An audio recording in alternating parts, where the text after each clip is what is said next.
Hello, my name is Ray Lapuz, and this is a video orientation for the Math200 course at Cañada College, the online probability and statistics. In this orientation, we will be looking at the syllabus and the schedule. We will take a peek at the courseware, my math lab, and we'll take a look at how to approach some of the assignments that will be needed for this class. To take a look at the syllabus and the schedule, I have a website that you can go to and download this information. If we go to this link, we will open up my home page. This is my home page, and you can scroll down or you can click on courses. Let me scroll down here.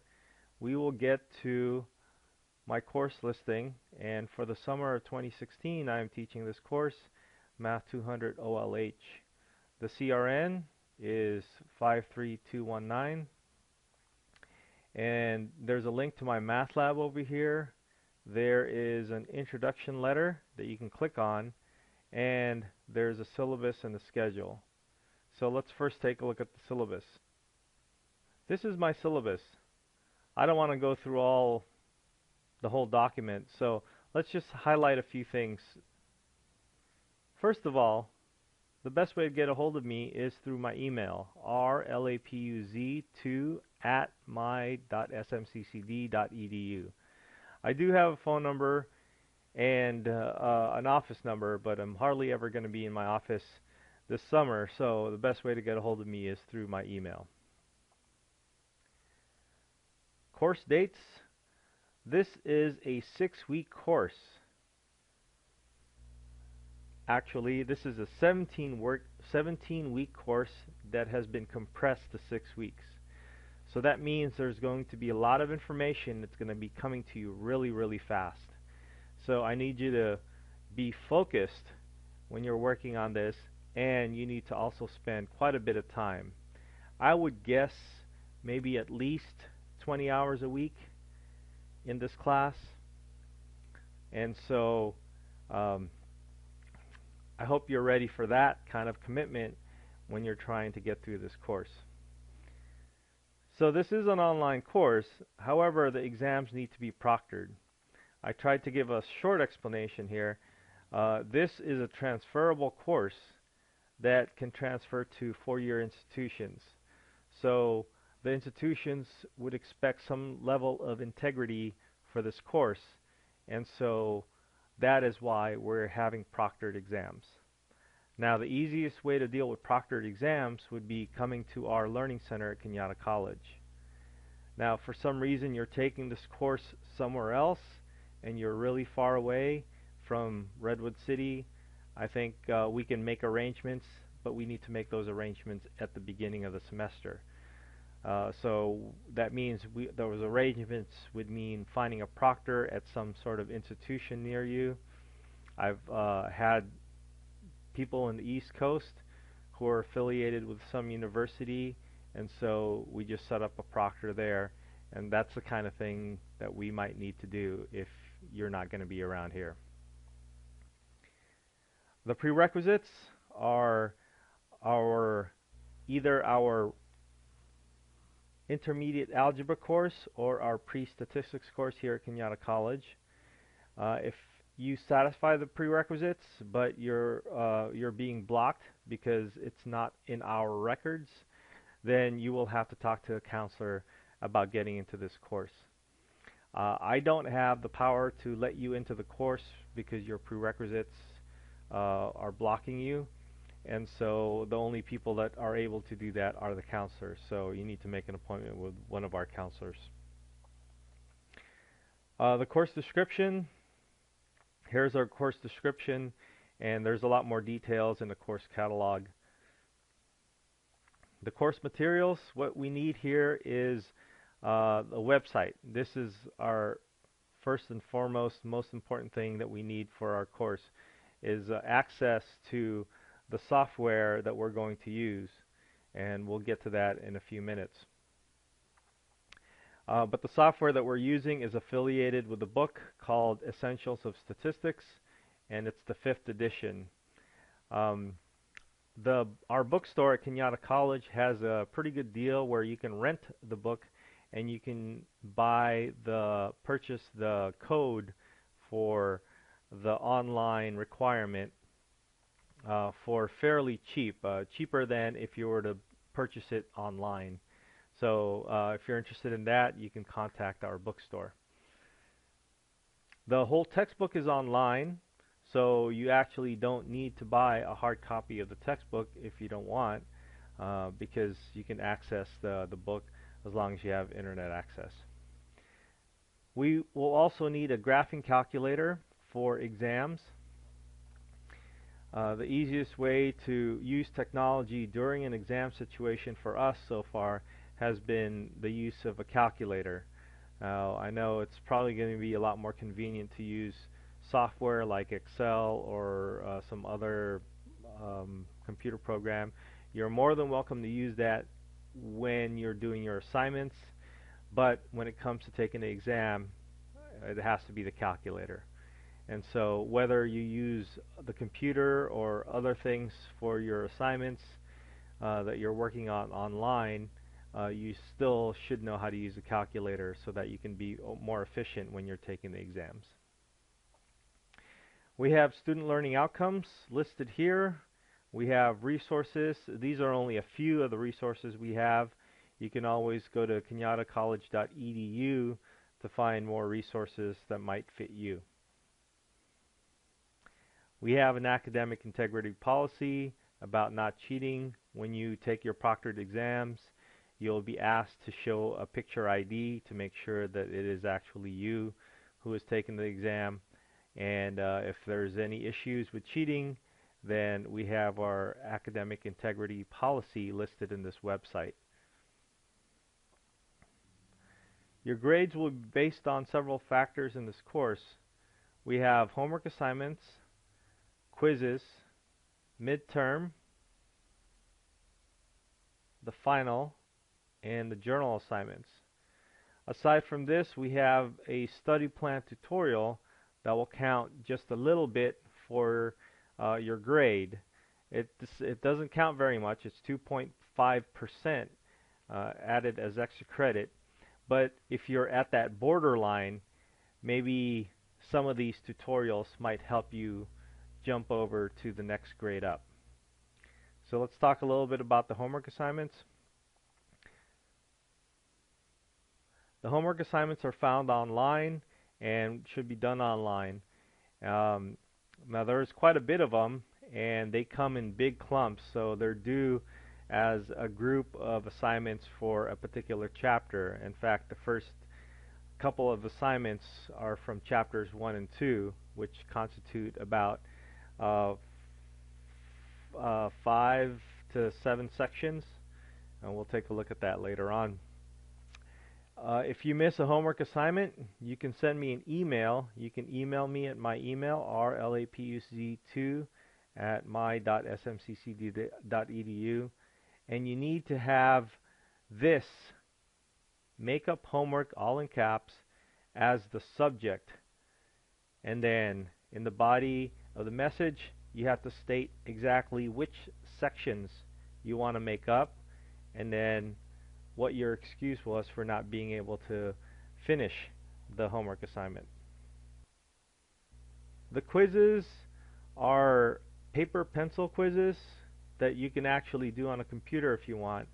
In general, the quizzes are deployed to you either as a Word document or a PDF, and then you have a couple of choices. You can either work on the Word document on your computer and type in your answers, or you can print out the PDF and then write your answers by hand, and then either take a picture or scan it and then submit that. So the quizzes are like a bridge from the homework to the exam, so they give you good practice as to what to expect for the exam. Since all the homework is done online and the exam is a written exam, the quizzes kind of provide a bridge from the homework assignments to the exam. We have our midterm exam and then our final exam. Final exam and midterm exam altogether will be worth 75% of your grade. 5% of your grade will be journal assignments.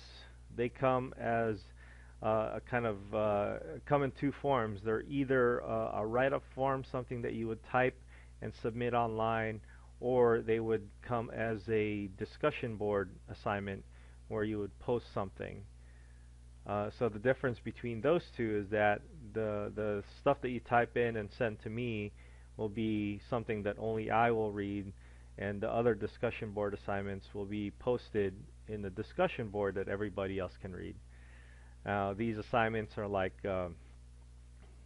self-assessments, and to see how you're doing and to see if you can give some pointers or tips as to how to study for the final exam. That's one of the assignments that we have. So we'll take a look at those assignments when we look at assignments later on. And then the study plan is just like a homework set, an extra set of homework assignments. There's quite a bit of them, and what you want to do is you want to go through and master them by taking quizzes. So again, we'll take a look at that when we get there. Alright, our grading scheme is going to be a standard grading scheme. 93 and up will give you an A, 90 to 92.99 will give you an A minus, etc. So this is how your grades are going to be broken down. The courseware will have these components, and we'll visit, when we visit the courseware, we'll dive into these in a lot more detail. These, by the way, are the menu items that are provided in the courseware. Now, the menu items may change. I probably will be adding a few more things as the semester goes along. And here's our tentative schedule.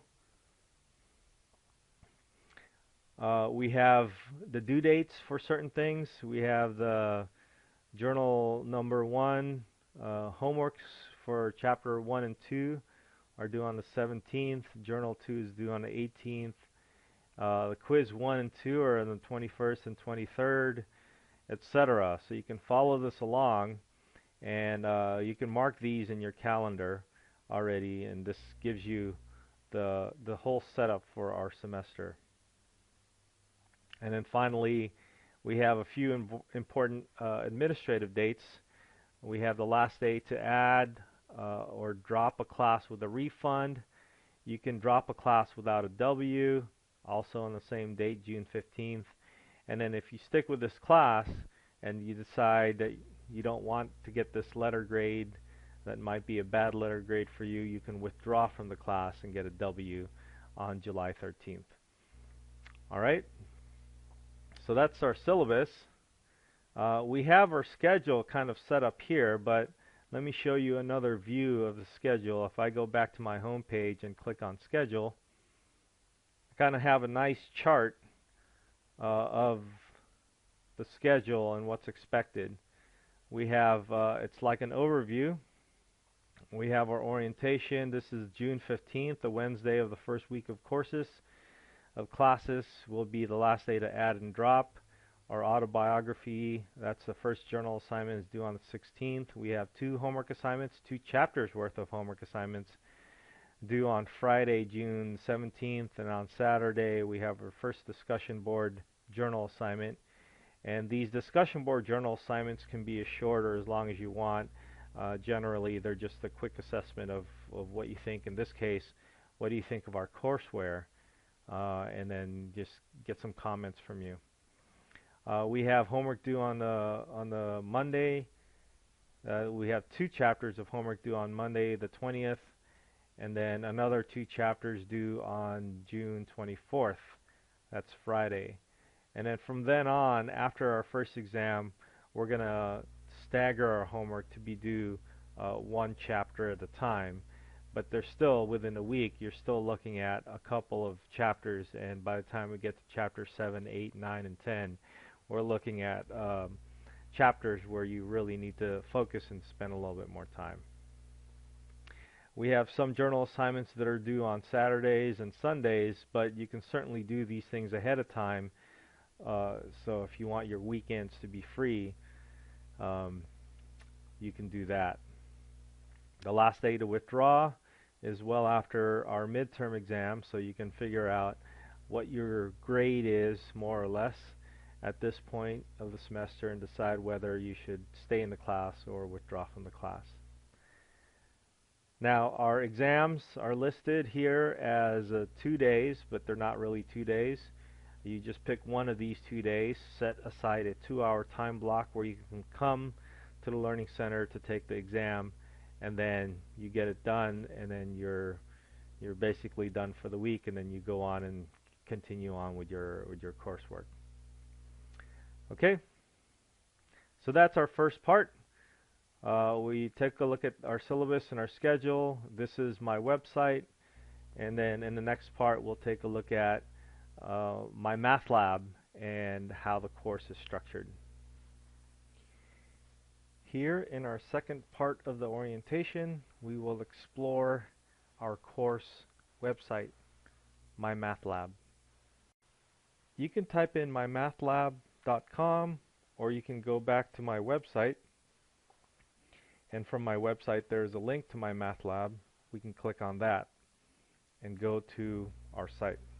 There is a one-time registration that you'll need to do, and you would click on register now as a student. Once you've registered, in the future you'll just be clicking on signing in, and you'll be typing in your username and your password. Let's click on register as a student. Let's first talk about the access code. As mentioned in the first part of the orientation, you can purchase the access code from our bookstore, or you can purchase it directly online. If you go to cañadacollege.edu and search the bookstore, here are the price listings for the different combinations that you can get. You could buy a used book, a new book, or a rental book. So the rental is $69.99, and all these, I believe, come with the access code for my math lab. If you want just the access code, that would be $87.50. So as you can see, the best deal here is the new rental. You get a hard copy of the book that you would need to return, and you also get the My Math Lab access code. Once you have the access code, you need a course ID. The course ID can be found back in my website or in my syllabus. Let's take a look at my website, and here is the course ID. So I'm just going to copy this and have it ready to paste on when it's needed.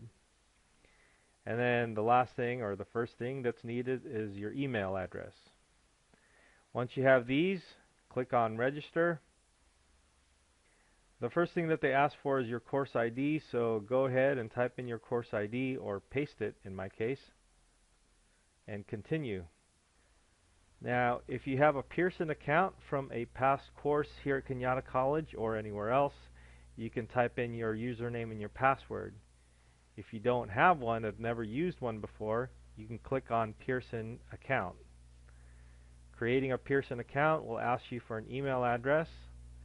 We'll ask you to type in a unique username and a password. Now when you get to the first name and last name, I would ask you to please use the same first and last name that you have for when you enrolled at Cañada College in WebSmart. So whatever your first name and your last name are on WebSmart, you should use that very same first name and last name. Some people change names, either change first names or they get married and they change their last names. So what I ask is just to take a look at WebSmart and see what you use there as your first and your last name and use those. And then finally they ask you some security questions and answer, and then you should be all set. If you do have a Pearson account, you would just type in your username and your password. And whether you're going through this page or going through the registration page, you're going to end up on this page where you need to enter your access code or use a credit card to pay for this courseware. Now, as you saw from the bookstore's prices, it looks like we still have the better deal at the bookstore. So if you don't want to bother going to the bookstore or ordering your books through the bookstore, you can just click on this and enter your credit card account. If you have the access code from the bookstore, you can click on access code. Now, if you haven't gone to the bookstore yet, but are eager to get started with your course, you can click on this third link here on this page that says Get Temporary Access Without Payment for 14 days. If you click on that, it'll give you access to this course as if you were actually taking this course, but it'll continually remind you that your access is temporary. And so what you need to do is, before the 14 days are up, you need to go back to your account and then eventually pay for this by either a credit card or an access code that you would have purchased from the bookstore. Once you've registered, you can go back to mymathlab.com and then just sign in. If you had any questions about the registration process, you can go back to the registration as a student button and scroll down, and then you can take a look at some helpful hints and tips, or if you actually had questions on the registration, you can click on one of these two videos to get some help. Now that you're registered, the next time you log on to my Math Lab, all you have to do is click on Sign In. So let's click on Sign In, and I will enter my username and password to get into the course. So once you've entered your username and your password, you're in the course. What you want to do is you want to look for your course on the left side. I have a bunch of courses here that I'm managing, so I'll click on the appropriate one. That's the Math200 Summer 2016.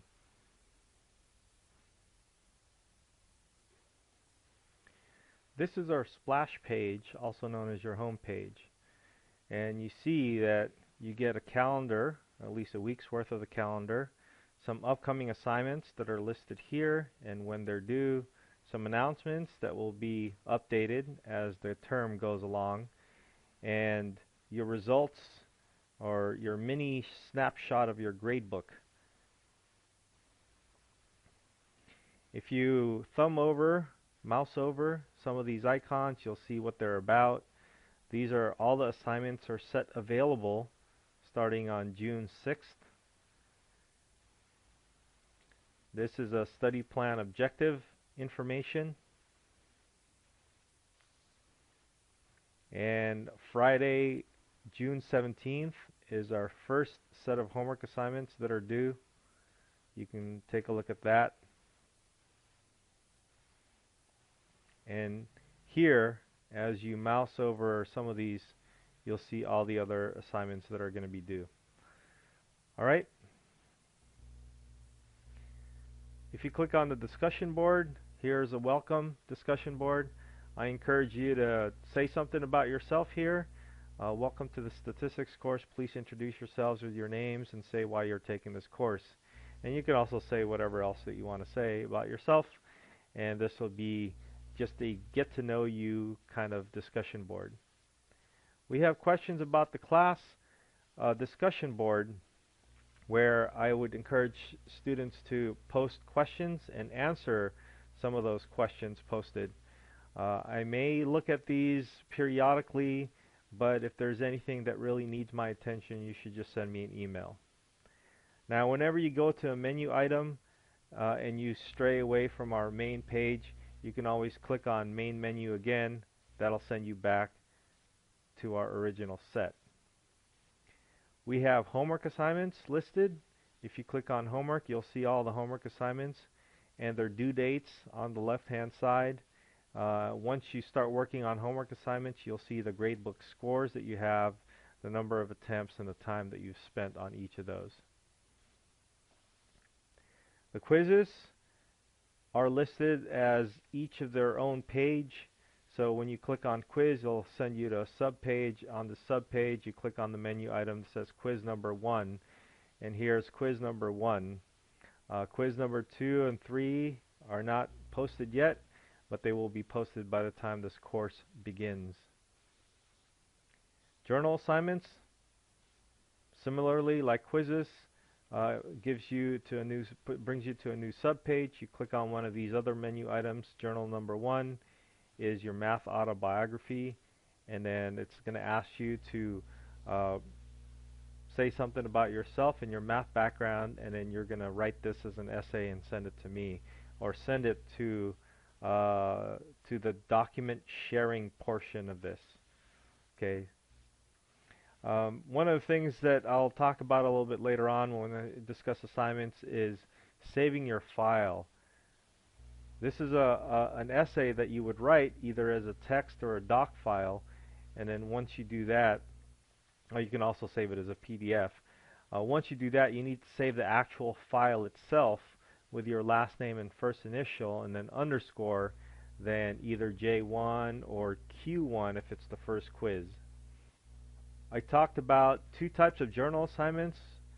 One type is a Word or a file that you would submit. Another type is a discussion board. So journal number 2 is an example of a discussion board assignment. You just click on respond.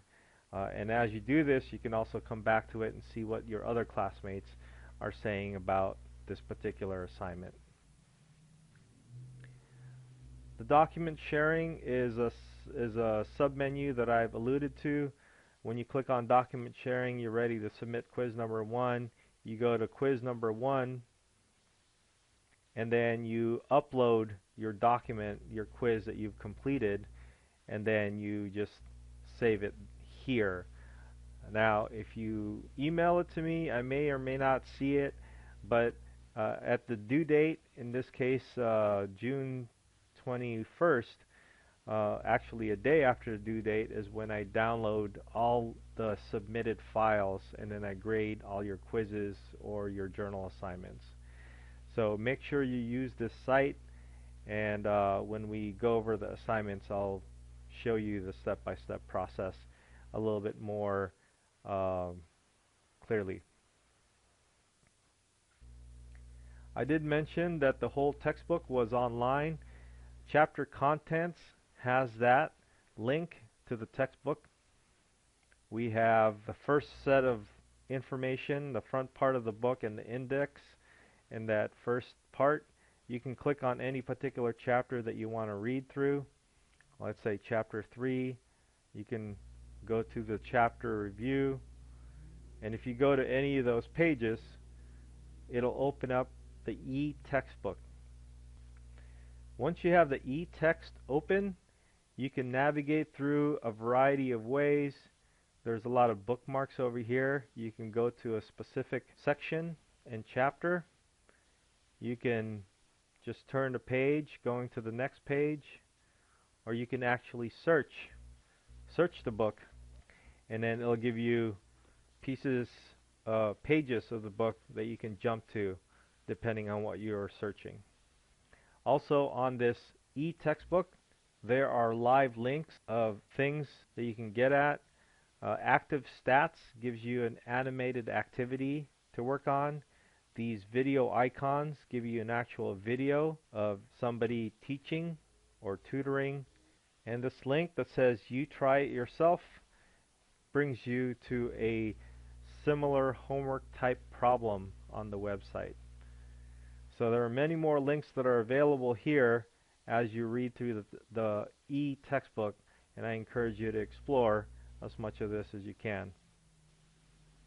There's also a menu item called Multimedia Library.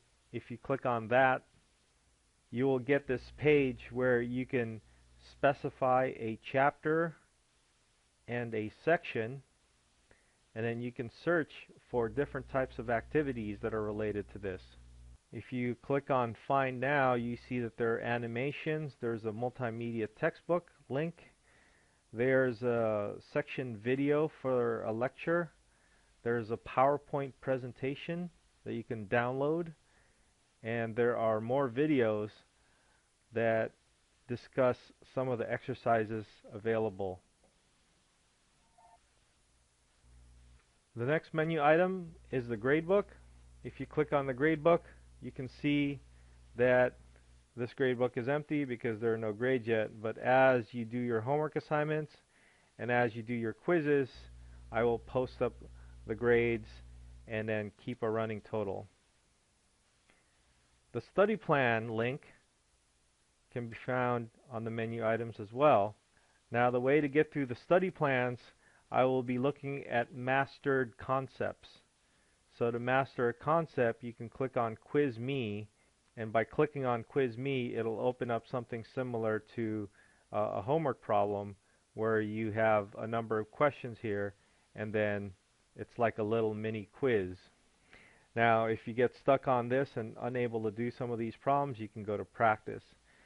When you see this, you only see GR1 modeling, and so what we want to do is we want to view all the chapters, and in here you have a list of all the different types of problems that you can run into. So these are, you have 167 mastery points to take, and your extra credit will be based on how many of these 167 mastery points you're able to complete.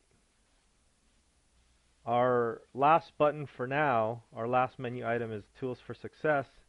If you click on that, you see a bunch of interesting things here. Tools for Success, there's a Stat Talk videos, and there's some review exercises. If you want to get into a particular software here, StatCrunch is a nice software that allows you to do the homework problems using technology. But remember that your calculator is what you're going to be able to use for the exams. So speaking of calculators, there are manuals. There's a manual for Graphing Calculator TI-83. There's also tutorial videos. I think these are neat little videos that get you through using the calculator, especially if you've never used a calculator before. So there's some basics. If you click on one of these videos, it'll get you to a video that explains whatever it is, the topic that they're talking about. In this video, we're going to learn how to enter data using your TI-83. So there's also some technology cards that you can take a look at. It'll give you a quick run through of things and another tutorial for statistics. So there's a lot of information here that could be useful for you, and again, I highly encourage that you explore some of these tools. That's it for the website for now. When we come close to our first exam, I will have another menu item that will pop up here that will talk about getting prepared for the exam and actually taking the exam. So we'll have that available for you as the semester goes along. And meanwhile, this is what we have for our courseware. Our next section of the orientation will actually focus on doing some of the homework, the quizzes, and the journal assignments. The third part of our orientation are the assignments. So let's take a look at some of our assignments. We're going to look at homework, quizzes, and journals. Back to our course homepage, let's click on the homework link. Here we have a list of all the homework assignments. Let's just open up one of them. Let's open up section 2-2.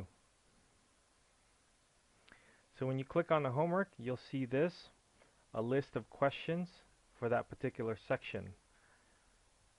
We can click on any of these questions and navigate through using the navigation tool that they have over here. So you can see that some of your problems will be multiple choice, and some of them you'll have to type in an actual value. Let's try to do this assignment. What is the class width? The class width is going to be the difference between two consecutive lower class limits or two consecutive upper class limits, and you'll have to find that as a definition. So I'm going to take 51, subtract 47, and I think that's 4. So I'm going to type 4 in, and I'll hit enter, or I can click on check the answer here. I can just hit enter, and you see that you get the immediate feedback if you got it correct or if you got it incorrect. The class midpoints, let's try a couple of things. Let's try 42. So you see that if it's not correct, it says, it gives you a little bit of an explanation. It says one or more of your answers are incorrect. Recall that class midpoints are the values in the middle of the classes. Okay, so if that's the case, and then it looks like the middle of 40 and 43, if you were to take the average, I would guess that would be 41.5. So let's try 41.5, and then we'll fill in the rest. So now that it's filled in, let's check our answers. Okay, so we got that right. And then the class boundaries. So what if we move on? Say, I don't know what the class boundaries are right now. Let's move on and let's try some other ones. It's going to ask if you want to move on without having it completed. And here it looks like it's asking us the same thing. Here, let's try this. We got that right. Okay, so if we close this, it's going to ask us if we really want to leave the page, and we just say fine. It tells us what we got correct and what we got incorrect, or what we haven't tried. And so we see that we got problem number 4 correct, we got problem number 2 partially correct, and the rest we didn't look like we tried it. So at this point you can shut down or leave your program and then come back to it a little bit later. So let's pretend we moved out of here, and let's go back to homework. And the homework that we were working on was section 2.2. So let's click on that. I can see that I left it off where it came back to where I left off, and we can continue working on this to get the correct answer. So for these problems, it turns out that this is set for you to try it as many times as you need to until you get it correct.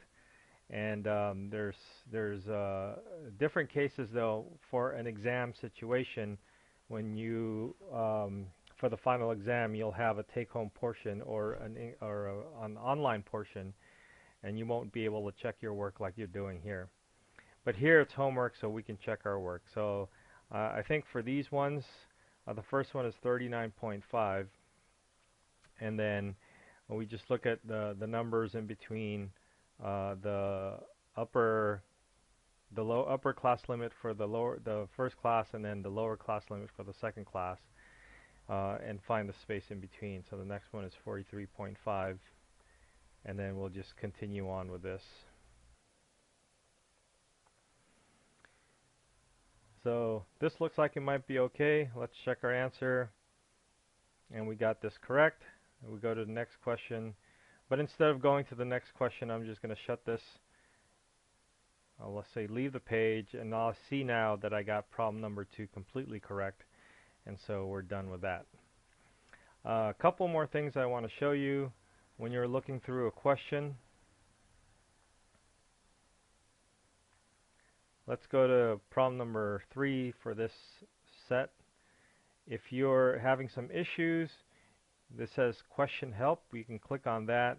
There's a help me solve this. There's a view an example. So help me solve this takes this step by step and asks you to consider things, ask questions, and have you consider it so you can continue.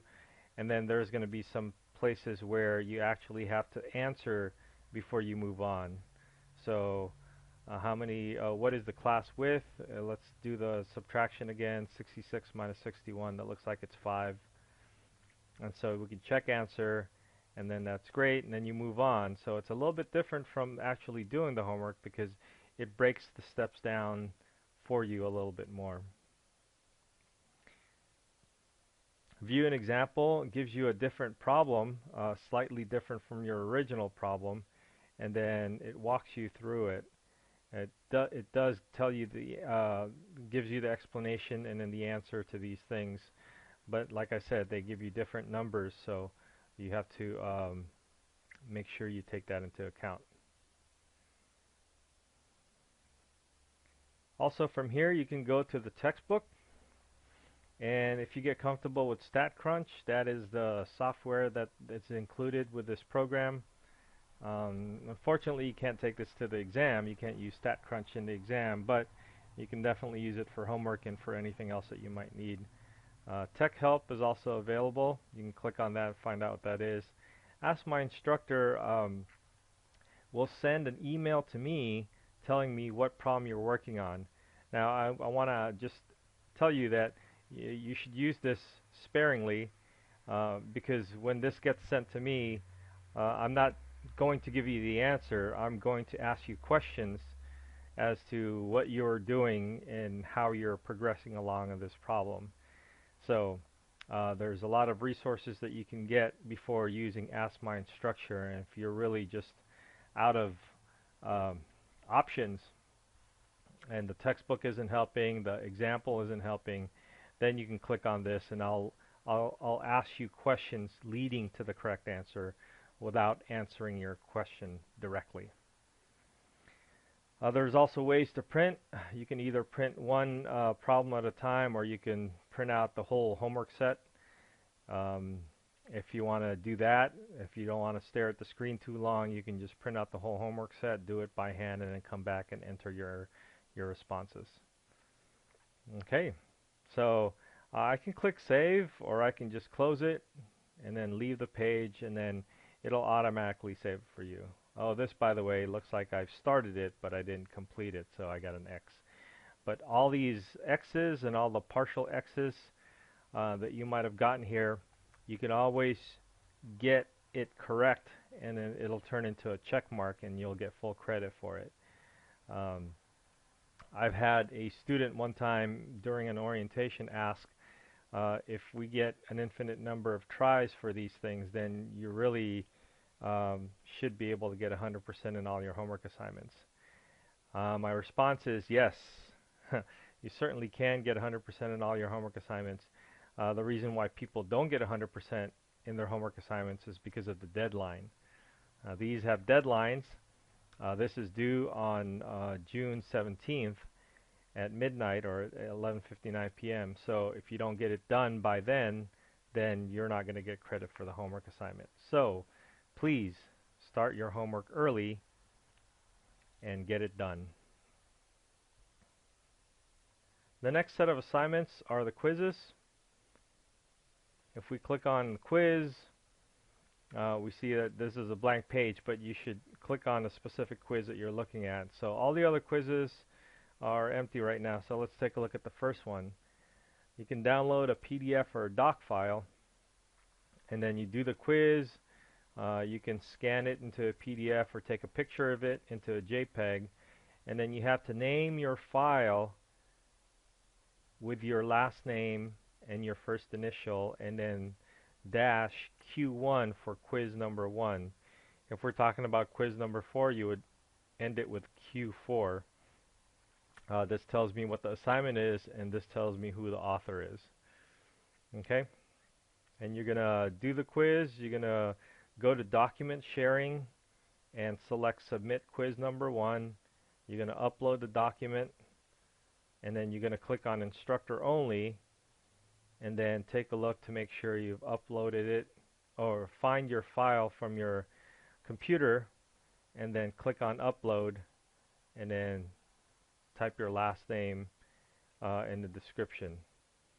Okay, so let's say we downloaded a PDF, and let's say I printed this and I did it. So it's all done now. I took a picture with my camera, my phone, and then I sent it to myself, and now it is called IMG-2299, or whatever is your phone sees it as. So here's my picture. Some of my answers might not be correct here, so make sure you do yours correctly. But what I want to do is I want to save this with my name. So I'm going to say make a copy, and this way I'll get to save it as something in particular. So I'll save it as what I'm supposed to save it as, my last name, first initial, underscore, and this is quiz number 1, so that's Q1. And I'll hit save. And now I have it saved. So once it's saved, let's go back to our site. I'll go to main menu and click on document sharing. And then I want to submit it into quiz number 1 submit. So I'm going to click on quiz number 1 submit. I want to upload the document. So down here it says upload the document. I want to browse. So here's my document that I want to upload. I'll click on that and I'll say open. And then now it's here. I'll just say upload document. Oh, I want to make sure that it's instructor only, not the entire class. I want to say instructor only and click upload the document. And then the description, let's use my last name for the description, Lapuz, and let's actually just call it whatever it is. It's called Q1, and then add entry. So the important part is that I've actually saved my file as lapuzr_Q1. Okay, so that's how you submit a quiz. So in the first week, I'll populate the rest of the quizzes so you can have access to them and get started on the quizzes as early as you want. But for now, quiz number 1 is available for you. Later on, once the quiz have been submitted and graded, I'm going to put the solutions to the quizzes here and some notes that I might have found as I was grading, some important ideas that we might need to work on. All right, that's the quiz. The last type of assignment I want to cover are the journals, and the journals are here. Click on the journal assignments, and again, like the quiz layout, the journals are set up. And the first one is a math autobiography. So this is going to be submitted the same way the quizzes are submitted. So whenever you have an assignment like this where you have to type it in the document, you would submit it the same way. You would save your file and submit it the same way. So let's see, I have my math autobiography that I was working on, and it looks like this. So math autobiography, you probably should write a little bit more than what I've written. I've only written 1 sentence, 3 words. I would expect between a half a page, a paragraph, to 3 or 4 paragraphs, between half a page to 2 pages long, about your background in math. Okay, so I want to save this, so I'm just going to save it as, I'm going to save it as lapuzr_, now this is a journal one, so J and then the number 1. So that's how I'll save it as. I'll hit enter. I can save it as a document or a PDF. A document will be fine. I'll hit save, and now it's saved as a document. So let's go back to my instruction page for my journal. Go to document sharing, select journal 1 submit, etc., etc. So let's do that. Back to the main menu, document sharing. Journal 1 submit is down here, so I'll click on that. Now I have journal 1 submit. I'll upload the document. I'll browse for it. Here it is. And then I will upload the document, and I'll title it the same title I titled my file, and add entry. Okay, now I have my document submitted.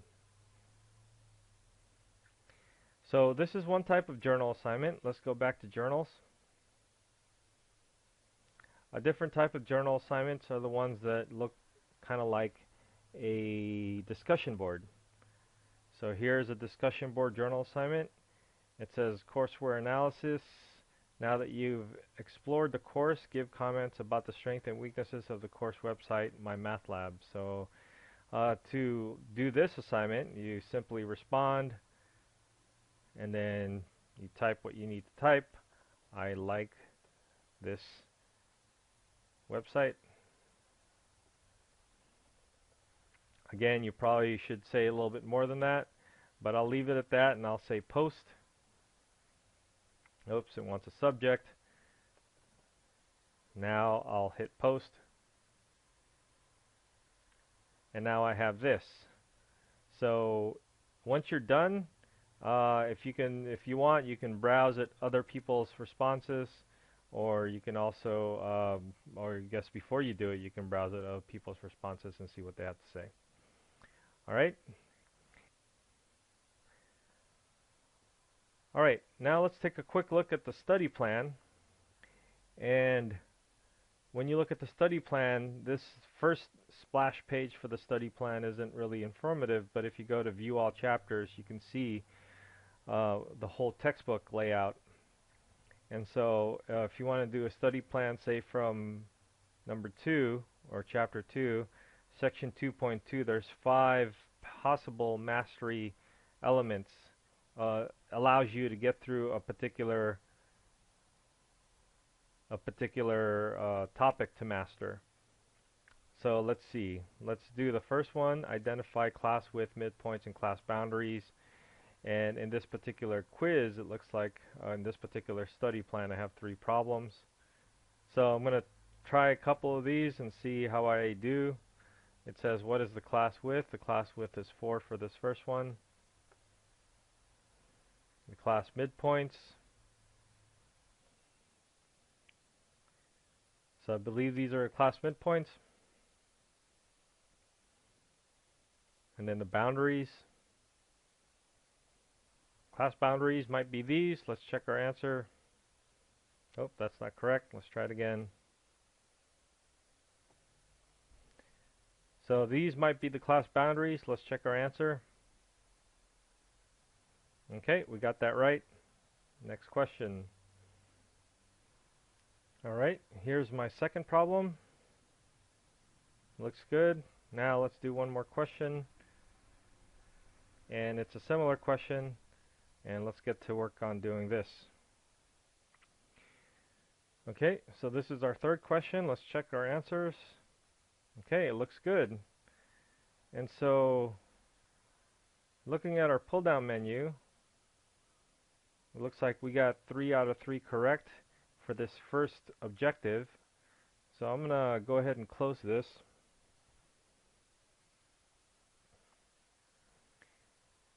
And I can see that this got me to the quiz me part. So I couldn't get any farther until I finish those assignments. So quiz me, I'm ready to start.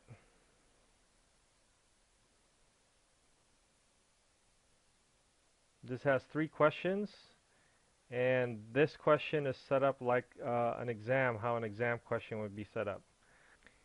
One thing to note about the quiz me portion is that this is actually a quiz or a test, and so when I'm answering here and then I move on to the next one, I don't see a check my answer response here. And so when I move from one part to the next part, I can't make sure that the first answer is correct. I have to just assume it's correct because I've practiced this a little bit already. So let's see how this is going to go. So here I finished the first problem, and it looks like I can't check this. I can save this for later, but I can go to the next question, and then I have a similar type of problem. So I want to see if I can get through this, and then we'll take a look at what happens. I got through the second problem. Let's try one more. Okay, here's the last problem. Next question, save for later. Let's click on submit since I've finished everything. So it looks like I got it all correct. You can review, or you can take a look at, go back to the study plan. And so now I've finished the identify class width, class midpoint, and class boundaries, and now I have a mastery graduation cap for that one. So it looks like I have completed 1 out of 167 mastery topics. Okay, so that's not going to do very much for my extra credit, 2.5% extra credit going towards my grade. But if you get a lot of these, I think it'll not only help with increasing your grade a little bit, but it'll also help your understanding with the material. Okay, I think that's it for all the assignments. Hopefully this is enough for you to get started with, and hopefully this will be manageable in the short amount of time that we have in the summer. So good luck, and I will talk to you, and I'll see you online.